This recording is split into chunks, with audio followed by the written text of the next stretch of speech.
L'insémination, c'est pour après-demain. Il y a Nicolas qui donne le sperme et Thomas, son amoureux, qui va m'aider à porter le bébé. Je suis peu de temps devant moi. Pourquoi? Parce que j'ai une maladie. D'ici peu de temps, je vais devenir stérile. Bon, allez-y, vous allez être en retard. Vous me faites le plus beau bébé du monde. Je sais bien que tout va bien se passer, mais j'angoisse. Attends les résultats avant de t'angoisser. Je l'ai, le résultat. Ça n'a pas marché. Écoute, si le Toubib pense qu'il faut que tu te fasses opérer très vite, il faut que tu le fasses. C'est ta vie qui est en jeu, là. C'est con, les mecs, vous auriez fait des super papas.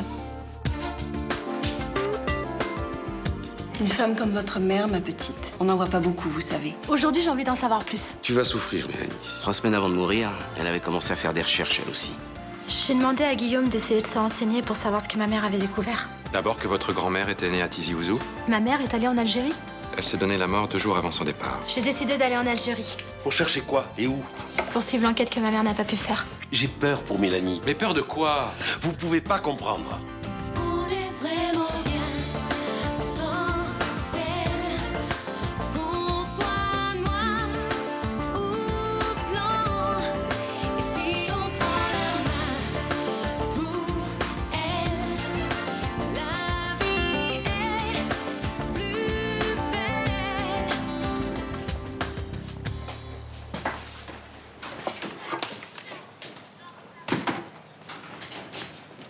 Maintenant que tu arrives, la salle est quasiment prête. Désolée, patron, j'étais au consulat d'Algérie pour mon visa. Alors tu pars, malgré ce que je t'ai dit. J'ai besoin de savoir ce qui s'est passé là-bas. Et le Mistral, la clientèle, comment je fais, moi? 15 jours sans moi, ça remettra la clientèle, non? Non, mais c'est 15 jours qui te dit que je te les accorde? Bon. J'ai le droit à 5 semaines de congés payés comme tout salarié dans ce pays. Et depuis le début de l'année, j'ai pas pris 10 jours. Et encore, je vois large. Écoute, Mélanie, on est mi-novembre. Il n'y a pas beaucoup de monde. Mais à la fin du mois, comment je fais, moi, tout seul, avec Thomas pendant les coups de feu, hein? Thomas, il a servi dans les boîtes de nuit à Ibiza avec 2000 personnes tous les soirs. C'est pas un petit coup de feu dans un bar de quartier qui va lui faire peur, non? C'est ce qu'il t'a dit, le bar de quartier? Il t'a dit non. Mais patron! Mélanie, écoute, tu peux bien reporter ton voyage jusqu'après les fêtes, non? C'est maintenant que j'en ai besoin, c'est important, s'il vous plaît. Tu veux partir? Pars. Mais quand tu reviens, ne sois pas étonné si j'ai été obligé de prendre quelqu'un pour te remplacer, hein? Allez.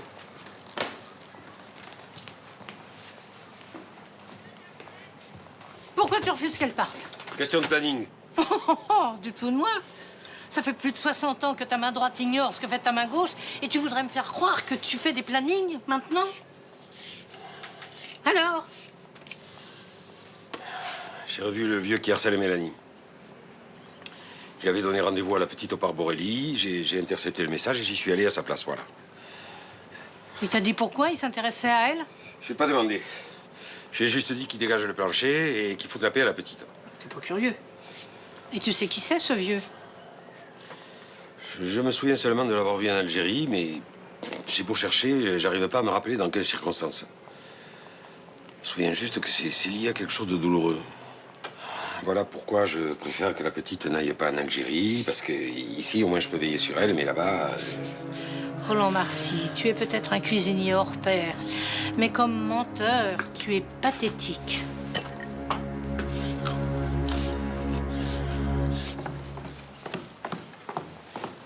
T'es tombé du lit? Non, mon indique de la Canebière vient de m'appeler. Tu te souviens du proxénète ukrainien Pavel Malevitch? Il est à Marseille. Qu'est-ce qu'il vient foutre ici? Il est complètement barge, ce mec. Avec lui dans les parages, on n'a pas fini d'avoir des emmerdes. Il est en train de siroter tranquillement une menthe à l'eau sur une terrasse de café. Plaisante pas avec ce mec. Je donne pas 2 heures avant qu'on entende parler de lui. Putain, je vais pourtant dire que je vais plus voir sa tronche dans le secteur. Qu'est-ce qu'on fait? On va pas laisser un Paritain en liberté. On le loge, on le serre, on le met en garde à vue pendant 24 heures pour le principe, et on le fait raccompagner à la frontière. Bien sûr, comme ça il repart 6 mois faire des magouilles et après il revient. C'est réglé comme du papier à musique.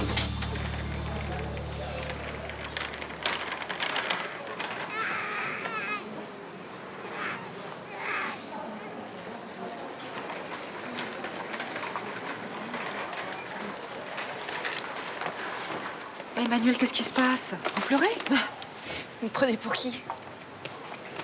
Je suis folle de rage. À cause de quoi? À cause de mon insémination ratée. À cause de toutes ces mamans-là qui connaissent pas leur bonheur d'avoir un bébé. Puis merde, oui, j'ai envie de pleurer, j'ai même pas de mouchoir. Denis. Merci. Cette histoire d'hypophyse, peut-être que c'est pas définitif. Vous êtes gentil, mais à mon âge, je crois plus aux contes de fées. J'aurai jamais de bébé, quoi que je fasse. Et pourtant, je suis sûre que j'aurais été une parfaite maman. Mais qu'est-ce qui vous en empêche? De fois rien, je suis stérile. Il y a tellement d'enfants dans le monde qui manquent d'amour. De tout âge, de toute nationalité. Parrainez-en un. Adoptez. Je sais pas, moi. Vous croyez? Mais bien sûr. La vie est difficile, compliquée. Et quand on aime les enfants, elle est toujours plus belle. Vous me le laissez? Allez. Ah, Emmanuel, vous savez, vous êtes jeune. Je vous assure, la médecine fait des progrès tous les jours. Non, merci. En Algérie avec vous? Pourquoi vous ne demandez pas à Malik? Mais l'Algérie, il en revient, alors ça m'étonnerait que j'arrive à le convaincre. Puis en ce moment, il est surchargé de travail. Tandis que moi, je glande. Bah, c'est vrai qu'en ce moment, on vous voit tourner en rond dans le quartier, on se demande un peu ce que vous faites. Vous n'êtes pas si loin de la vérité. Je ne suis pas submergé par le travail. Mais non, je plaisantais. Je sais que vous êtes un grand généalogiste. N'en faites pas trop, ça pourrait sembler louche. Et là-bas, vous voudriez que je vous aide à quel titre? Bah, je sais pas, aller où il faut, pour demander des papiers, consulter, je sais pas trop quoi, en fait. En fait, vous savez pas où aller, à qui demander, vous avez besoin de quelqu'un pour le faire avec vous, c'est ça? Mais il faut aller dans des endroits officiels, des mairies, des commissariats. Il y a bien un endroit où on peut se renseigner, non? Moi, j'ai exercé qu'en France ou dans les pays limitrophes. Je n'ai aucune idée de comment fonctionne l'état civil algérien. Je suis désolé. Je paye cash, bien sûr. Ça vaut très cher, un généalogiste. Bah, j'ai les moyens, qu'est-ce que vous croyez? J'avais un pelle et j'ai cassé ce matin. Et si ça suffit pas, mon banquier est d'accord pour me faire un petit prêt. Vous avez l'air très motivé. J'ai pas l'air comme ça, mais je suis une fonceuse. Je vois ça. J'accepte à une condition. Accordé d'avance. Je renonce à tout salaire. C'est à prendre ou à laisser. Pourquoi vous feriez ça?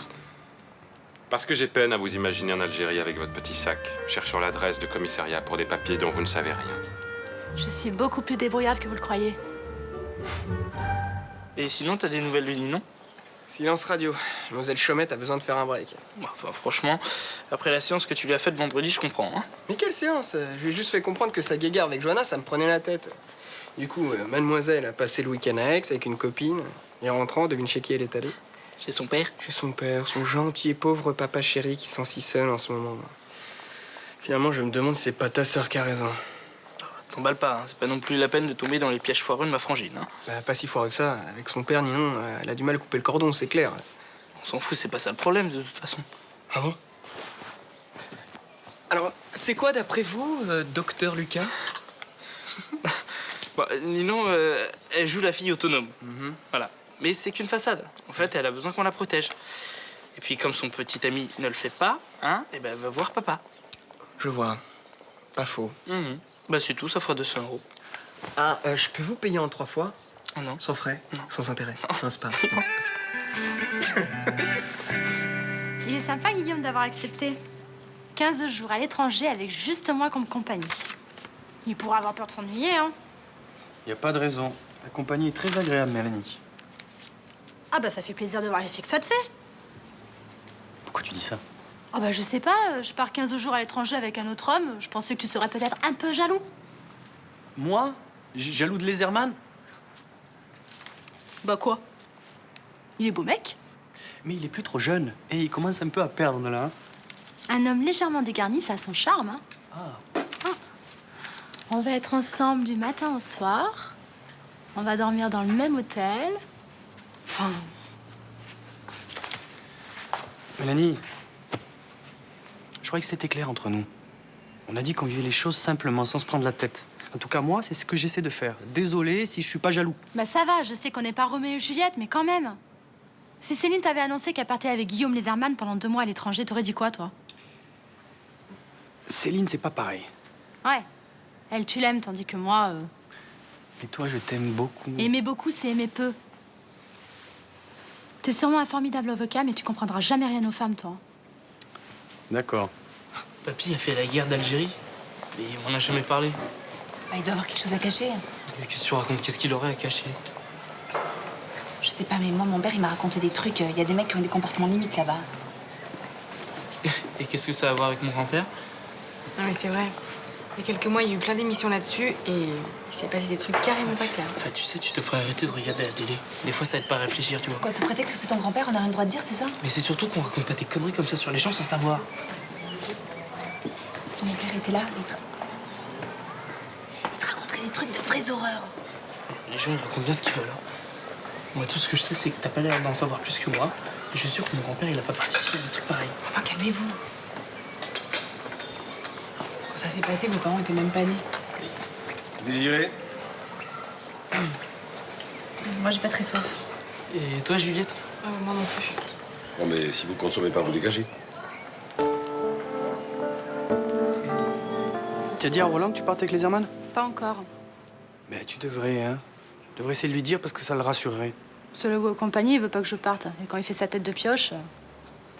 Il a un problème avec l'Algérie. Ça crève les yeux. Lequel? Il est pas raciste quand même. Depuis le temps, on l'aurait remarqué, non? Oui, je l'aurais remarqué. J'ai travaillé chez lui pendant des années. Non, c'est pas ça. C'est autre chose, mais je sais pas quoi. Je lui poserais bien la question, mais à chaque fois que j'ouvre la bouche, il s'enferme dans sa cuisine, lui. Il va aller lui parler, moi. Et s'il veut s'enfuir, s'il veut pas répondre à mes questions, je le ligote à la machine à café, comme ça.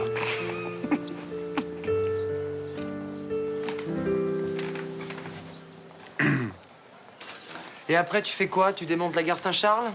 J'y pense. Et moi qui croyais te trouver en pleine déprime. À cause? Devine! L'assimilation a loupé, qu'est-ce que tu veux que je fasse? Que je ulule, que je m'arrache les cheveux par poignée? La vie est belle, je vais très bien et j'ai pas envie de déprimer pour ça. Enfin, me prends pas pour un imbécile, hein. Je vois bien que tu te forces et que t'as les boules. Ben, je t'ai connu plus perspicace. Oh, arrête pas, moi. Tu sais, il y aurait une autre solution autrement. Laquelle? Bah, l'autre jour, je discutais avec Léo et avec Carole, ils avaient envie d'adopter. Alors ça pourrait être notre solution. Non, mais toi aussi, tu vas t'y mettre. Ce matin, c'était Myrta. On s'est pas bien compris, Thomas. Ce bébé, ça nous a fait délirer tous les trois, mais pour moi, aujourd'hui, c'est fini. J'en veux plus. C'est terminé, je suis désolée. Regarde-moi bien droit dans les yeux et jure-moi que t'as plus envie de cet enfant. Bah, je te regarde droit dans les yeux, je te le jure. Arrête pas, moi. Il y a quelques semaines, tu parlais que de ça ou presque, et d'un seul coup, tu claques les doigts et tu passes à autre chose. J'y crois pas. Que t'y crois ou pas, ça m'est égal. Et puis, je suis sûre que t'as plus les boules que moi. Allez, bouge, tu me gênes.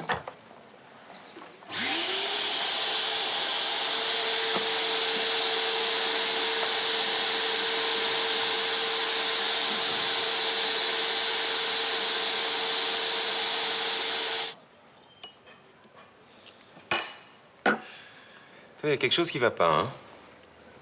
Non. C'est juste que Rudy m'a pas appelé depuis que je suis rentrée, quoi. Vous vous êtes disputé? Non, pas vraiment. Il doit bouder. Tu me trouves possessive? Tu veux dire en général? Non.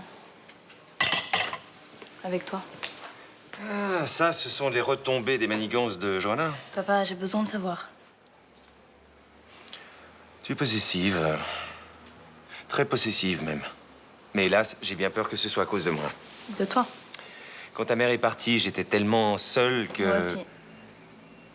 Que je me suis replié sur ma petite fille adorée. Et moi sur mon petit papa chéri. Et depuis, on est tous les deux dans la panade. Psychose et névrose sont dans un bateau. Névrose tombe à l'eau, qu'est-ce qui reste? Les chaumettes. Qu'est-ce qu'on peut faire, hein? Prier ou entrer dans une secte, mais je vois pas d'autre solution. T'attends quelqu'un? À part un psy d'urgence, personne.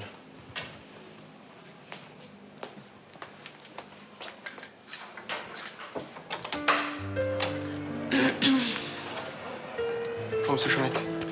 Je vous laisse.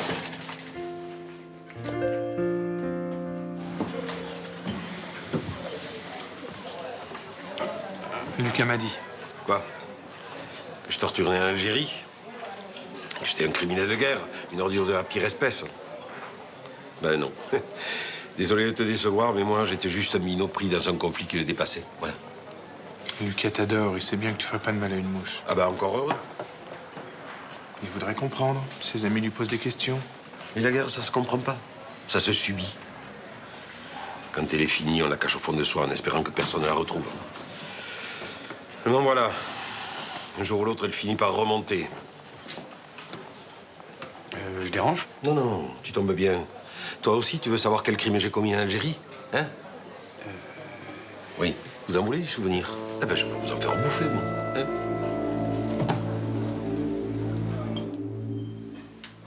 Écoute, Ninon, j'ai un peu réfléchi quand t'étais parti et... Moi aussi. Et voilà, je voulais dire que je comprends très bien que t'aies souvent envie de voir ton père. J'étais pas très présent quand on a eu besoin. Oula, mais c'était le gros week-end introspection. Ouais. Enfin bon, voilà. Je veux dire que... Bah... On est peut-être pas prêts à vivre ensemble. Tu trouves aussi? On est trop jeunes. Surtout toi, hein. Bah, dis donc. Donc, bah, si on n'est pas prêts à vivre ensemble, moi j'ai aucune envie qu'on se sépare, donc si t'es d'accord, on reste ensemble. Ok, oui. Mais pas sous le même toit. Le temps qu'on s'apprivoise un peu. Ça me va, mais à une condition. On ne laisse plus jamais personne s'infiltrer entre nous. Promis. Même pas Johanna. Surtout Johanna. Puis, on s'installera ensemble quand on sera vraiment prêt. Ce sera pour du bon. Je t'aime. J'ai pas compris, excuse-moi. Hein? Je t'aime. Ah oui. La guerre était presque perdue, moi j'étais jeune. Ce que je voyais, c'est que j'allais bientôt rentrer chez moi. D'une certaine manière, je les comprenais, ces types. Nous aussi, on s'était battus contre les occupants. Tu étais dans quelle arme? Transmission. C'est propre, les transmissions. Ça fait de mal à personne. Enfin, du moins, c'est ce que je croyais. Puis un soir, en rentrant d'une mission de routine, on est tombé dans une embuscade. Vous étiez combien? 2, isolés. Et en face? Faut pas savoir, dans l'obscurité. Tout ce que je sais, c'est que ça tirait pas mal. À un moment, ça s'est arrêté. On s'est dit, quand ça a été sorti, qu'on allait pouvoir repartir. Et puis, c'est là que tout à coup, ça a bougé dans un bosquet. Mon copain a paniqué. Il a tiré, et c'est là que j'ai vu sortir de derrière les buissons. C'était qui? Au début, j'ai cru que c'était un animal. C'était un berger. 13 ans. 14 peut-être. Pris en tenaille entre eux et nous. Il s'est écroulé dans mes bras. Il était mort? Pas tout à fait.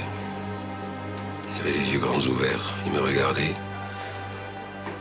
Il m'a souri et il m'a dit quelque chose en arabe. Quoi? Je sais pas. Il a eu un sursaut. Il s'est agrippé à ma chemise et... Puis plus rien. J'ai fermé les yeux.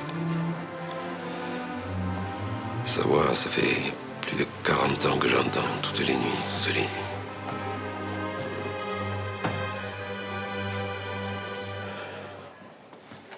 Emmanuel veut plus de bébé. Elle va pas passer sa vie à fantasmer sur un bébé que de toute façon elle aura pas. C'est pour ça que je vais parler de l'adoption. T'as pas fait ça? Franchement, je crois pas que ce soit une bonne idée. Une procédure d'adoption, c'est une vraie galère pour les parents. Ça prend des années. Et avec ce qu'elle vient de se mettre dans la tête, je crois pas qu'elle soit capable de supporter un truc pareil. Détrompe-toi. À mon avis, elle supportera ça très bien. Tu veux que je te dise? Celui qui a vraiment envie d'adopter, c'est pas elle, c'est toi.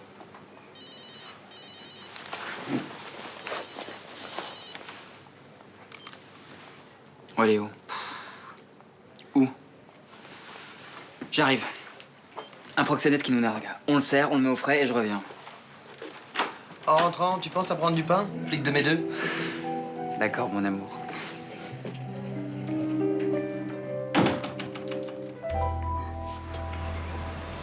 Va sortir, oui, merde. T'as l'air tendu, calme-toi. Genre de mec, excuse-moi, j'ai du mal à garder mon calme. Si on se loupe, on sait jamais comment ça peut se terminer. T'as bien compris. On se le prend doucement, sans s'affoler. Tu fais gaffe, c'est un vicieux. S'il commence à te baratiner, tu l'écoutes pas. Le voilà. Toi ou moi? Moi. Mais tu me couvres.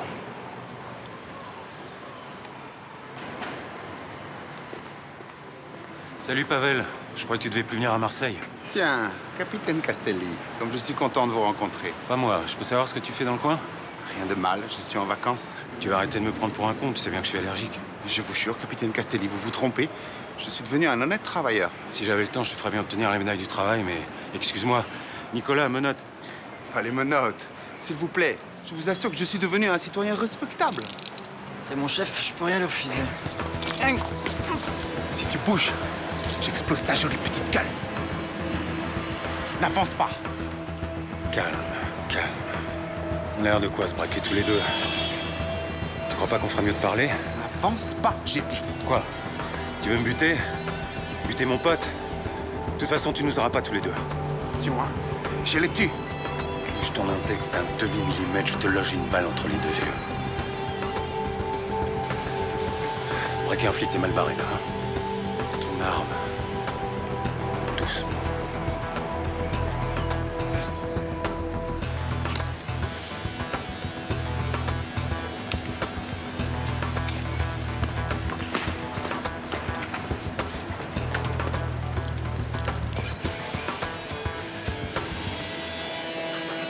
Ça va?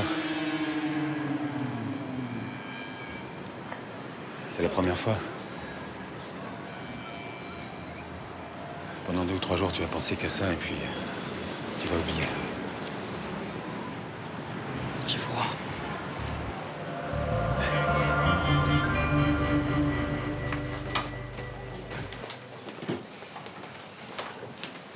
Patron, Qu'est-ce que tu veux? vous parlez? J'ai la salle à finir, tu m'excuseras, mais j'ai du travail. Malik m'a dit, pour le berger. Il aurait pas dû. Maintenant, je sais pourquoi vous voulez pas que je parte. Ah bon? Et pourquoi d'après toi? Vous faites un blocage sur l'Algérie. Ça doit être ça.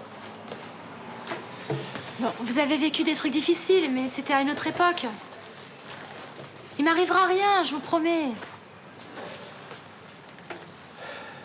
Donc tu t'en vas. J'ai besoin de savoir. Pars. Qu'est-ce que tu veux que je te dise? Vous m'en voulez? Je t'en veux pas. Je me fais du souci pour toi. Je serai prudente, je vous jure. Et en plus, Guillaume m'accompagne.